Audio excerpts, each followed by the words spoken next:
So our message today is called You'll Never Believe It. And you'll never believe why it's called that. It's called that because Maureen, in her ever beautiful job of manufacturing the majority of our written material, our newsletter and our Keep Me sheets and all that, said, okay, I've waited long enough. Nice lady, what's your talk title next week? And I said, I don't know. We'll call it You'll Never Believe It. And I'm sure I'll think of a talk to go with that title. Not usually the way it happens, but that's how it happened this time. And so I took this phrase into prayer and meditation. You'll never believe it. What would they never believe? And I was thinking the talk was going to be like 3 amazing things you never knew about science of mind. And instead what showed up is how often I am sitting, usually in the office, with a congregant who is saying, you say we receive as we believe. You being science of mind. And maybe actually me. I say that. I do say that. But I don't believe yet. So how am I going to receive anything? If I don't believe, I mean, everything you're saying sounds lovely, but like at the bottom of my soul, I'm like,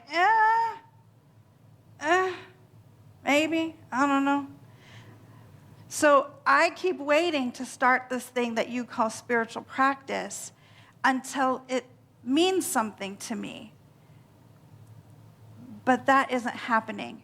Help, I'm stuck in this circle of I don't believe, so I don't practice, so I don't believe, so I don't practice. And I'm willing to bet almost all of us have sat in that space at one time or another.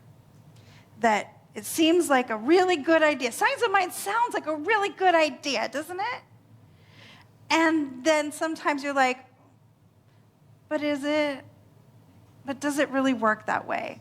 And if you have been one of those people, I want you to just take a nice deep breath, knowing you are not the only one. You are not the only one. And sometimes it makes a lot of sense when life is going really well, and then life takes a turn into the sketchy. And suddenly, maybe it doesn't mean anything at all.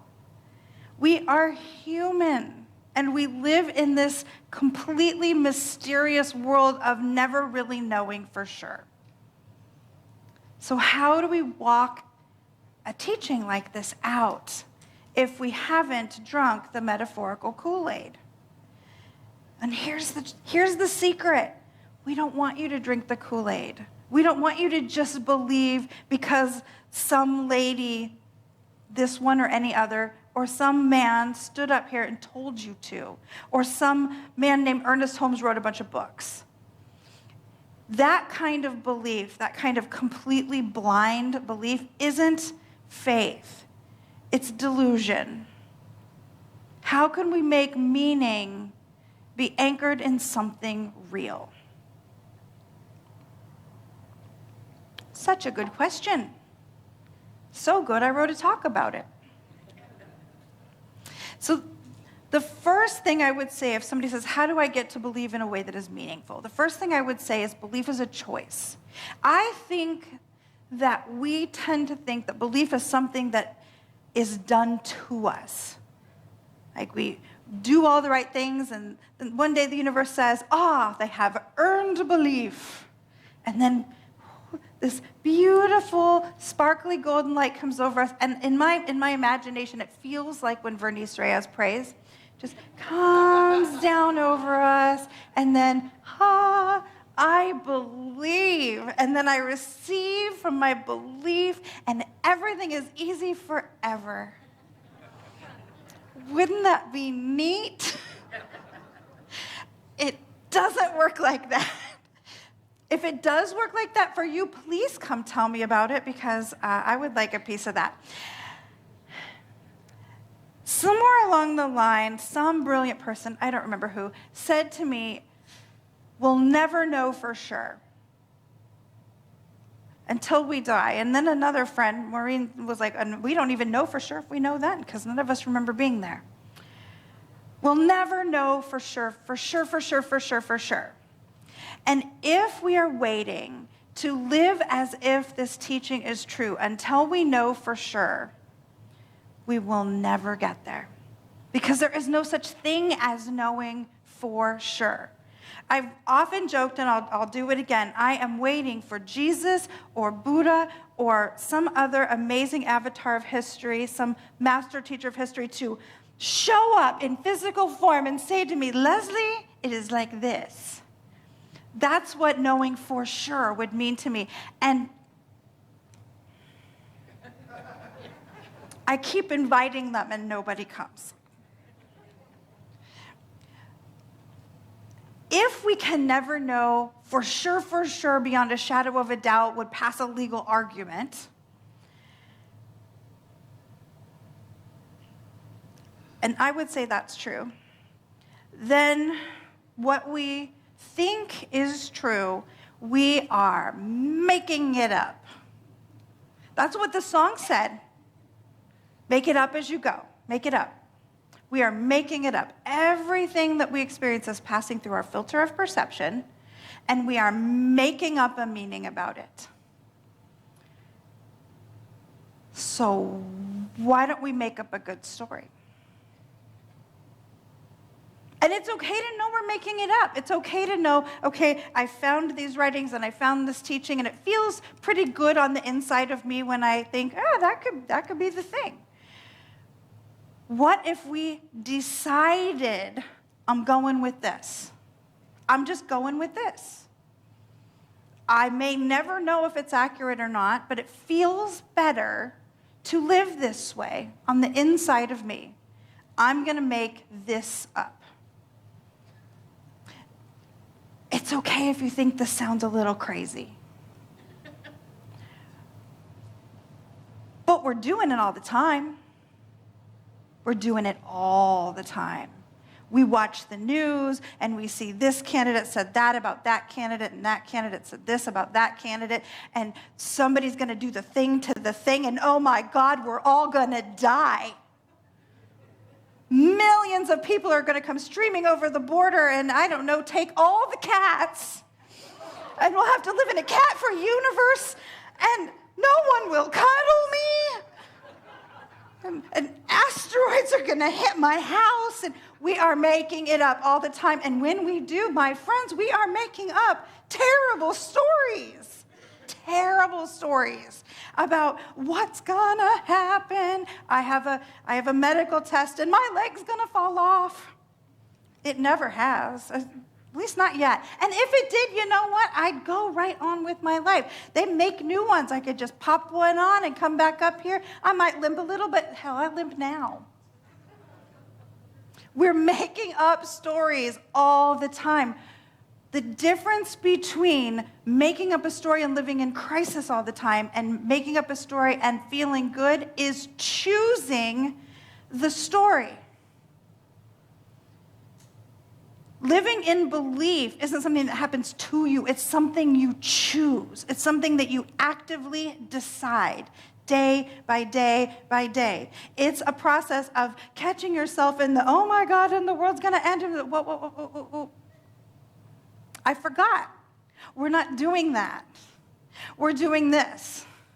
There is a universe, there's a power that knows more than I do, and it's going to handle it. Might it be just as made up? Sure. Which feels better? Which feels better? There comes a point when you live as if this is the truth that it starts to feel so certain in your heart that it feels like a true truth. That's a lot of truths, even for me. And that's what I would call knowing for sure. But it doesn't happen unless we choose to live that way for an extended period of time. What if we were the ones in control the whole time?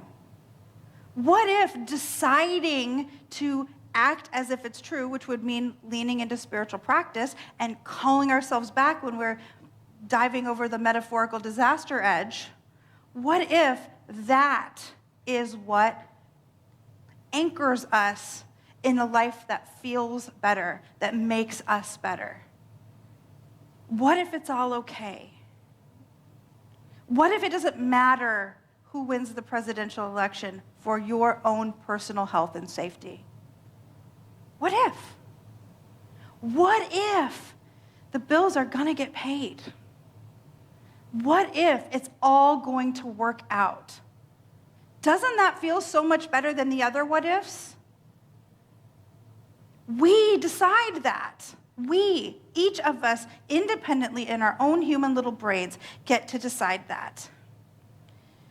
And we decide it by choosing thought by thought and bringing it back to the positive story.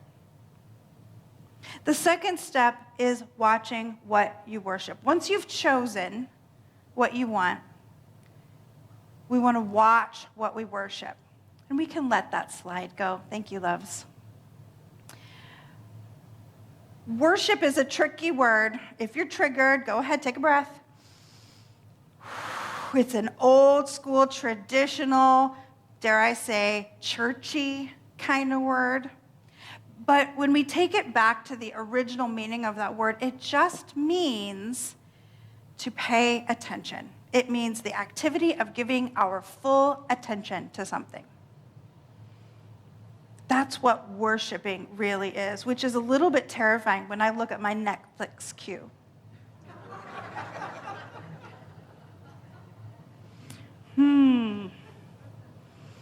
There's not a lot of science of mind content on my Netflix queue, friends. So the definition of worship leads to what in the Sacred Days work, which is like the fear to faith stuff, the living my life purpose stuff, what they call the law of worship, which is what we worship, we become. What we worship, we attract. Boy, that sounds an awful lot like it is done unto you as you believe, doesn't it? Because what we pay attention to becomes anchored in what we believe. And unfortunately, humans, I was going to try to come up with some like percentage or some, but people tend to worship what they don't want. I know, it's crazy. But think about it. How much of your attention do you pay to what you are afraid will happen? Let yourself think about it. If we become what we pay attention to, is it any question why we are so easily pulled into the panic, into the distress? The key is to refuse to worship what we don't want, because problems last as long as we pay attention to them. I have a little story about that. When I was a little kid, I was terrified at night. I had probably what we would now call night terrors about the monsters under my bed. And I can so viscerally remember laying on the bed. It was my yellow bedroom, so I was like 7, laying on my bed, and I could feel the monsters under the bed. I could feel them. They were coming for me. I could swear I felt the bed move. They were coming for me. They were coming for me. And I was just a little kid, and I didn't have any solutions for monsters under the bed, and they were going to overtake me, and they were going to pull me under the bed, and they were going to eat me up. And I would get so, like, terror in my little body. And what would I do? I would gather up all my little energy. It took a while, because little. All my little energy, and when I was very, very bravest, I would jump off my bed and run, and jump on my parents' bed, because that's where it was safe. The instant I hit my parents' bed, I was safe. But then the next day would come, and the next night would come, and the monsters were still there. I could feel them. I could feel them moving the bed, and the hands were going to come up, and so I'd gather all my energy, and I would run, and jump on my parents' bed. The day came, I don't know when, but a day came when I didn't wake up. because of the monsters. And I didn't need to run to my parents' room anymore and jump on that bed, because the monsters were never there. If I'd been brave enough at 7 to look under that comforter and peek, I could have seen there were no monsters. But they were so real for me because we live in this universe of perception of our mind, and what we believe is real for us. Now, this is true if we're talking about an imaginary problem, a perceived problem like a monster, right? And this lives in the realm of things like people say about me, people think about me, people will know about me, blank. And I don't want them to feel, say, think, fill in the blank. That's a monster under the bed. We can't know that. It can come in the form of what we think might happen if whatever they're yelling about on the news today comes true. That's an imaginary problem. We are buying into that it will affect our personal lives. And then there are problems that are real. Diagnoses, bank account numbers, job status, relationship status. That's a real problem. It's not just a monster under the bed, but the way we work through it is. We all have the opportunity to be for something and against nothing, which is a famous Ernest Holmes quote, which means rather than focus on the part that is bad, negative, harmful, hurtful, upsetting, to turn and focus on what's my next best step here. What's my best solution? What's my best perception to move in the direction that will make my life better? I could have looked under the bed. What could you do to make that perceived disaster less painful, or maybe even disappear? So we choose to believe, we choose to step into acting as if. We watch what we worship. And the final one is turning it over. I wish I'd been brave enough at 7 to look under that bed and see that there wasn't a monster, but I was not. And there's no shame in that. We're at where we're at in the moment we're at. What made me able to go back to sleep was running and jumping where? On my parents' bed. I found a place that made me feel safe. I guess I could still do that. I could drive over after service to my parents' house and jump on their bed. But somewhere along the line, when I was 32 and I wandered into this place, I found that there was a place of safety, a place of support, a place that could catch me, that was with me all the time. When I started acting as if, I found that when I turned the scary things over to the divine at the center of my own being, whether I could know for sure if it was there or not, when I turned it over to that place of divinity, I felt better. Life got calmer. And when that happens enough times, do you know what happens, friends? The belief anchors. But I had to choose it. I had to decide, I want to feel like the universe has my back. And the only way to know that is to turn it over and to see what happens.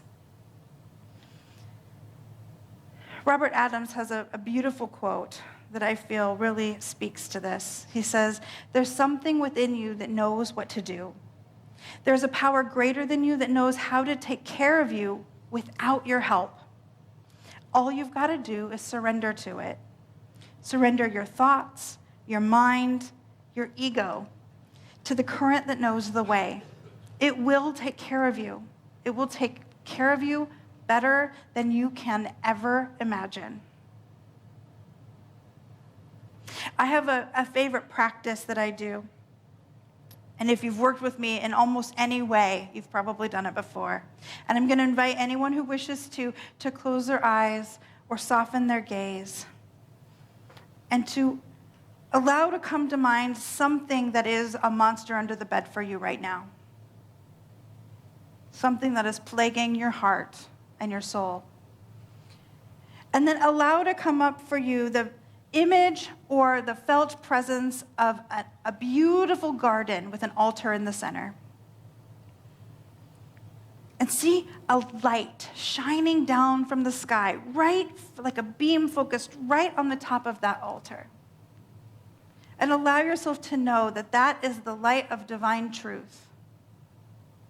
And it is brighter and stronger than anything you've ever perceived. And I invite you to energetically reach inside of you and grab a hold of that monster and to place it on the altar.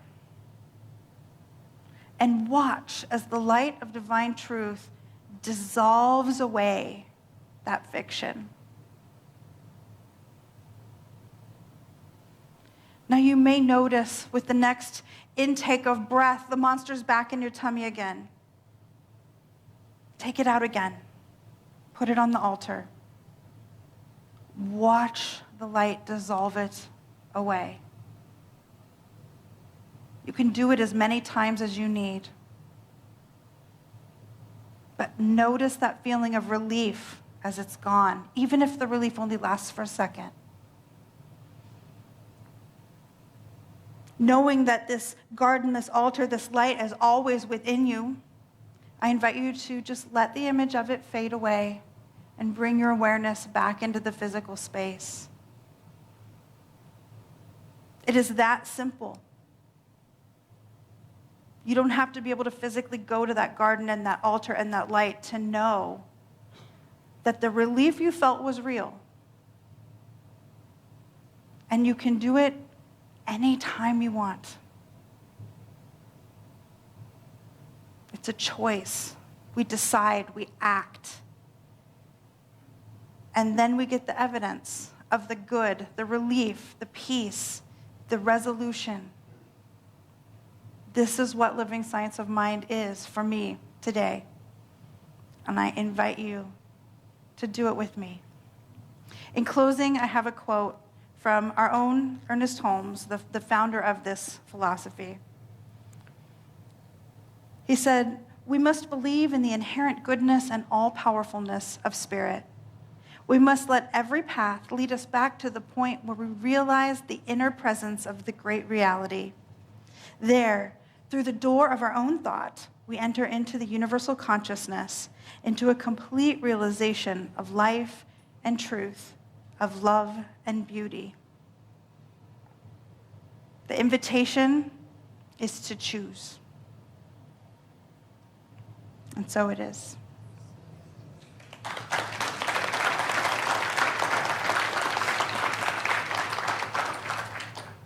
Let's anchor this in some prayer. How good it is to breathe into the knowingness that life is right where we are.